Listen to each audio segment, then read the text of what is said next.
9 ខែកញ្ញាគ្រិស្តសករាជ 2014 ជាដំបូងនេះសូមអញ្ជើញអស់លោកអ្នកនាងស្ដាប់ព័ត៌មានប្រចាំថ្ងៃ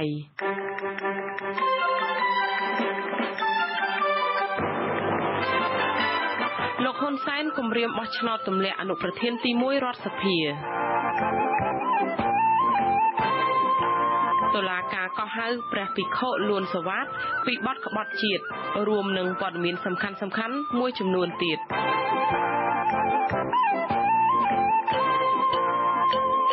ជាបន្តទៅនេះនាងខ្ញុំខែសុណងសូមជូនព័ត៌មានទាំងនេះពិស្ដា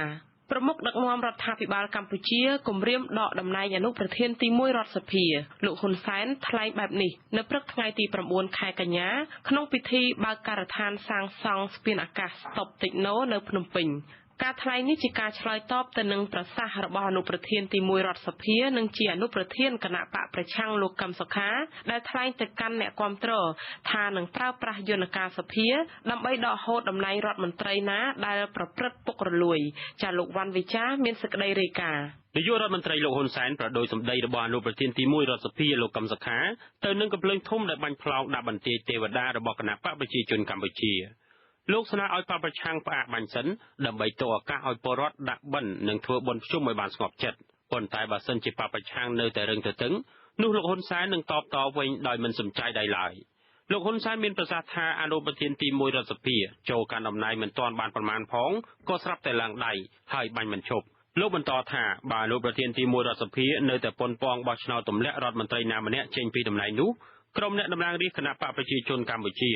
នឹងកោះប្រជុំវិសាមញ្ញរដ្ឋសភាជាបន្ទាន់ហើយបោះឆ្នោតជ្រើសតាំងអនុប្រធានទី1ថ្មីនៃរដ្ឋសភាតែម្ដងបើចង់ទម្លាក់រដ្ឋមន្ត្រីអញ្ចឹងអូខេបានយើងទម្លាក់អនុប្រធានសភាបានដែរវាដូចគ្នាមានទៅមានមកបានដែរយកហេតុផលមកចំនួនដែលលោកឯងធ្វើមិនត្រឹមត្រូវតាមរបៀបហ្នឹងគឺដាក់សូមបោះឆ្នោតដាក់ឬជំនួសហ្មងដាក់នៅនេះជំនួសអាហ្នឹងគ្រាន់តែផ្ដាំផ្ញើទេអត់អីទេអាដាមនិយាយចោមកស្រួលប៉ុន្តែអាណិតកុំល្មមមកបានហើយយើងថាធ្វើការជាមួយគ្នាមិនតាន់បានអីក៏ដកទម្លាក់នាយករដ្ឋមន្ត្រីនិងទម្លាក់រដ្ឋមន្ត្រីបើអញ្ចឹងទម្លាក់មុនទៅវិញដាក់ភូសលើនោះលោកហ៊ុនសែនថែមទាំងឌឺដងថាអ្នកខ្លះធ្វើបុណ្យពេលថ្ងៃហើយធ្វើបាបពេលយប់អ្នកខ្លះទៀតសូត្រធម៌ការមេពេលថ្ងៃលុះយប់ឡើងក៏ប្រព្រឹត្តខុសផ្លូវកាមទៀតផងចំណែកអនុប្រធានទី 1 រដ្ឋសភាលោកកឹមសុខាវិញលើកឡើងថាតាមច្បាប់គណៈបកប្រជាជនកម្ពុជាពិតជាអាចបោះឆ្នោតទម្លាក់រូបលោកចេញពីតំណែងមែនប៉ុន្តែលោកហ៊ុនសែនក៏ត្រូវគិតផងដែរថាខ្លួនចង់បន្តការពារមន្ត្រីពុករលួយឬយ៉ាងណាលោកកឹមសុខារំលឹកថាគណៈបកទាំងពីរបានព្រមព្រៀងគ្នាបញ្ចប់ទំនាស់នយោបាយហើយរួមគ្នាដោះស្រាយបញ្ហាជាតិធំៗក៏ប៉ុន្តែមិនបានន័យថាគណៈបកកណ្ដាលអំណាចអាចហាមឃាត់បកប្រឆាំងមិនឲ្យរិះគន់បានទេតើគាត់ចង់ការពាររដ្ឋមន្ត្រីពុករលួយឬយ៉ាងណាបើសិនរដ្ឋមន្ត្រីគាត់ល្អអត់ពុករលួយខ្ញុំជឿថាសមាជិកគណៈបកប្រជាជនកម្ពុជាក៏មិនមែនមកបោកជាមួយគណៈបកសង្គ្រោះជាតិតែអីដែរតែឲ្យយើងអត់ឲ្យយើងរិះគន់សោះយ៉ាងម៉េចឲ្យយើងជាបកប្រឆាំងហើយដែលអត់រិះគន់សោះនោះវាទៅរួចតែអត់ក្នុងសង្គមប្រជាធិបតេយ្យហ្នឹងចំពោះអ្វីដែលគាត់គម្រាមថាចង់ដកចង់អីនេះខ្ញុំអត់មានភ្ញាក់ផ្អើលទេព្រោះខ្ញុំមុននឹងសម្រាប់ចាត់ចូលនោះខ្ញុំដឹងដែរបញ្ហាវានៅច្រើនណាស់កាលពីថ្ងៃទី6ខែកញ្ញាលោកកឹមសុខាមានប្រសាសន៍ទៅកាន់អ្នកគាំទ្រជាង200នាក់នៅខេត្តសៀមរាបថាគណៈបកសង្គ្រោះជាតិរកឃើញថាមន្ត្រីពុករលួយមួយចំនួនកំពុងសម្ងំកាន់តំណែងក្នុងជួររដ្ឋាភិបាលលោកបន្តថាសភាអាណត្តិទី5នេះមិនមែនត្រឹមតែកោះហៅមន្ត្រីរដ្ឋាភិបាលឬរដ្ឋមន្ត្រីណាម្នាក់មកសួរហើយបញ្ចប់រឿងនោះទេប៉ុន្តែចង់ឬមិនចង់គឺអាចមានសិទ្ធិបោះឆ្នោតទម្លាក់មន្ត្រីរដ្ឋាភិបាលឬក៏រដ្ឋមន្ត្រីណាមួយចេញពីតំណែងទៀតផងបើសិនជារកឃើញថាមន្ត្រីទាំងនោះប្រព្រឹត្តអំពើពុករលួយទាក់ទងនឹងការដកតំណែងនេះគណៈបកប្រជាជនកម្ពុជាអាចប្រើយន្តការច្បាប់បទបញ្ជាផ្ទៃក្នុងរដ្ឋសភាដើម្បីរុះរើក្បាលម៉ាស៊ីនដឹកនាំរដ្ឋសភាស្រេចតែនឹងចាត់បានហើយគ្រប់ពេលវេលាទៀតផងព្រោះថាគណៈបកកណ្ដាលអំណាចនេះមានសម្លេងភាគច្រើនដាច់ខាតក្នុងរដ្ឋសភាហើយគណៈបកនេះកាន់តំណែងប្រធានរដ្ឋសភានិងមានសមាជិកអចិន្ត្រៃយ៍រដ្ឋសភាភាគច្រើនដាច់ខាតទៀត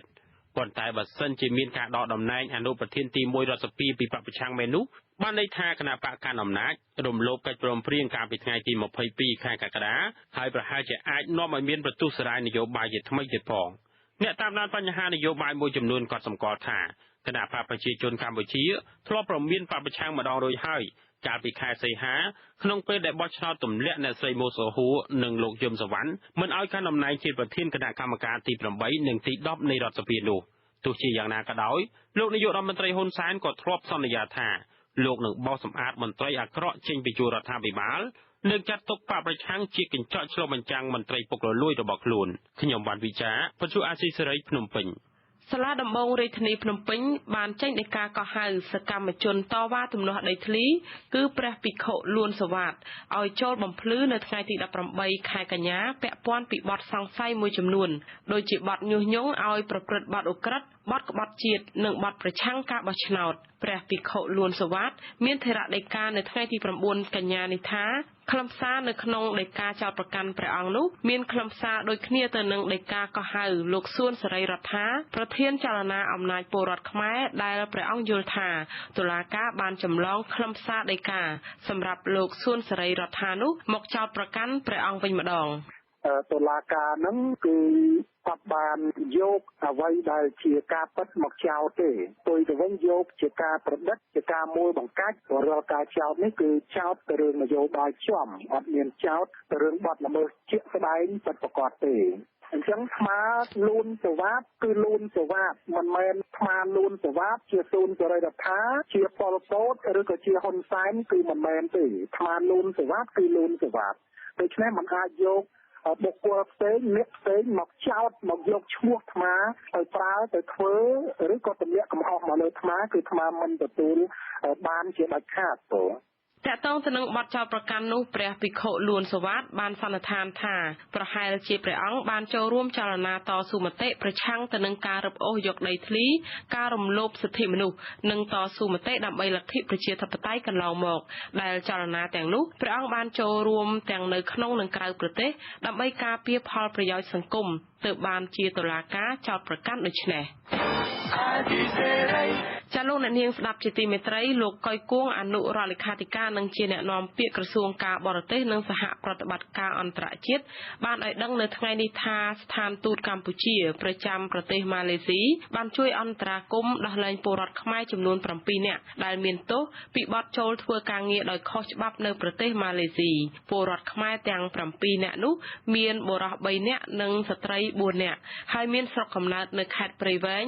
ខេត្តបន្ទាយមានជ័យកំពង់ស្ពឺសៀមរាបនិងខេត្តក្រចេះក្នុងការជួយសង្គ្រោះនោះក្រសួងការបរទេសនិងសហប្រតិបត្តិការអន្តរជាតិនិងស្ថានទូតកម្ពុជាបានសហការជាមួយអង្គការទេសន្តប្រវេសន៍អន្តរជាតិ IOM ដើម្បីឲ្យជួយមនុស្សទាំង7នាក់នោះធ្វើមាតុភូមិនិវត្តន៍មកដល់កម្ពុជាវិញនៅថ្ងៃទី10ខែកញ្ញាចាលោកនាងកំពុងស្ដាប់កម្មវិធីផ្សាយរបស់វិទ្យុអាស៊ីសេរីចៅក្រមជំនុំជម្រះសាលាដំបងខេត្តកំពង់ឆ្នាំងសម្រាប់លើកពេលប្រកាសសាលក្រមកាត់ទោសអ្នកកាសែតក្នុងស្រុក6នាក់នៅថ្ងៃទី16ខែកញ្ញា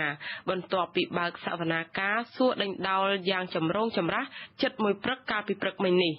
មេធាវីការពារសិទ្ធិឲ្យជនជាប់ចោទចាត់ទុកថាកូនក្តីរបស់ខ្លួនគ្មានទោសកំហុសដោយការចោទប្រកាន់របស់តុលាការដោយសំអាងលើការបំភ្លឺរបស់សាក្សីដាក់បន្ទុកពុំមានភាពច្បាស់លាស់និងមិនស៊ីសង្វាក់គ្នាទៅនឹងអង្គហេតុដែលបានកើតឡើងចាលោកចិនសេដ្ឋារាយការណ៍ព័ត៌មាននេះនៅក្នុងបន្ទប់សវនាការដែលមានវត្តមានតែភ្នាក់ងារកាសែតដើមអំពិលម្នាក់ក្នុងចំណោមជនជាប់ចោទ6នាក់លោកចន្ទធីបានឆ្លើយបំភ្លឺនៅចំពោះមុខចៅក្រមជំនុំជម្រះនិងតំណាងអាយកាថាខ្លួនមិនបានជាប់ពាក់ព័ន្ធក្នុងហេតុការណ៍បទកំហែងយកកាលពីចុងខែវិច្ឆិកាឆ្នាំ2010នោះទេអតីតព្រះរាជអាជ្ញាខេត្តកំពង់ឆ្នាំងបានចោទអ្នកកាសែតទាំង6នាក់ពីបទកំហែងយកដែលប្រព្រឹត្តនៅភូមិតន័យឃុំជាតិស្រុកទឹកផុសខេត្តកំពង់ឆ្នាំងកាលពីថ្ងៃទី30ខែវិច្ឆិកាឆ្នាំ2010ការចោទនេះគឺនៅបន្ទាប់ពីមានហេតុការណ៍អ្នកកាសែតចុះថតសកម្មភាពដឹកឈើហូបចំនួន10រទេះគោនិងឈើក្រញូងចំនួន2រទេះក្របីហើយក៏មានការចោទប្រកាន់ទៅលើអ្នកកាសែតពីបទកំហែងយកនេះឡើងប្រសិនបើតុលាការ